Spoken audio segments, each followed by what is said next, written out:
প্রতিভাবান উদীয়মান শিল্পীদের এক এক করে আমরা ইএনসি নিউজ বাংলা চ্যানেলে প্রতি সপ্তাহে একবার দুবার করে দেখাচ্ছি। আজকে দেখুন হুগলি জেলার ভদ্রেশ্বর নিবাসী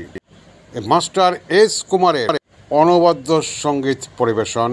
হুগলি জেলার কোন্নগরে কানাইপুর অ্যাথলেটিক ক্লাবের আয়োজিত সাংস্কৃতিক অনুষ্ঠানে। তুমি মাটির ঘড়ি